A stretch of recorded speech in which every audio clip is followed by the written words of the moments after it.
नमस्कार। प्रयोग या रचना के आधार पर क्रियाओं के आपको 5 भेद करा दिए गए थे।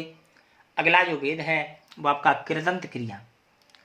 कृदंत क्रिया क्या होती है?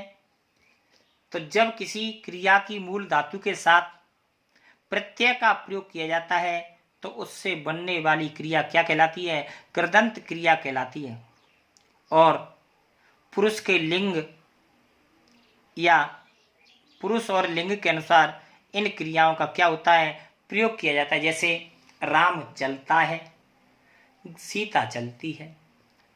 अब इसमें राम पुल्लिंग है अतः चलता, सीता स्त्रीलिंग है अतः चलती।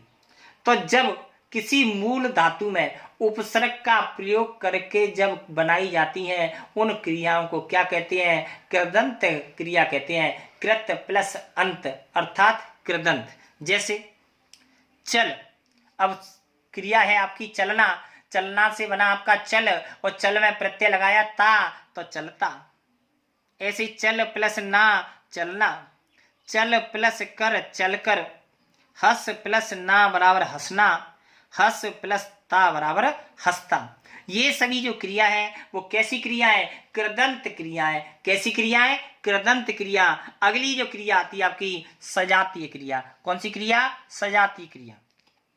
तो जब किसी वाक्य में एक ही मूल धातु से 2 क्रियाओं का निर्माण किया जाता है तो उन्हें क्या कहते हैं? सजातीय क्रिया कहते हैं। क्या कहते हैं? सजातीय क्रिया।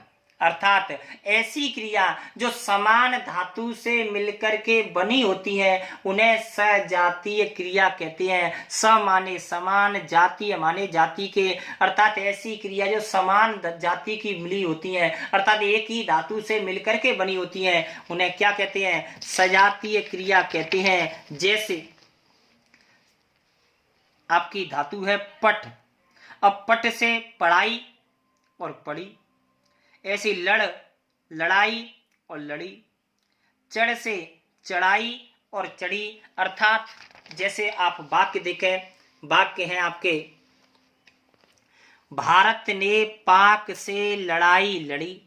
अब इसमें लड़ाई और लड़ना दोनों जो क्रिया है वो एक ही धातु से बनी है अर्थात इसका मतलब है लड़, लड़ धातु है और लड़ धातु से लड़ी और लड़ाई। अतः यहाँ पर कौन सी क्रिया है? समान धातु की क्रिया है। अतः यहाँ पर कौन सी क्रिया है? सजातीय क्रिया। ऐसे ही मुकेश ने एमए की पढ़ाई पढ़ी तो पठ धातु से पढ़ी और पढ़ाई।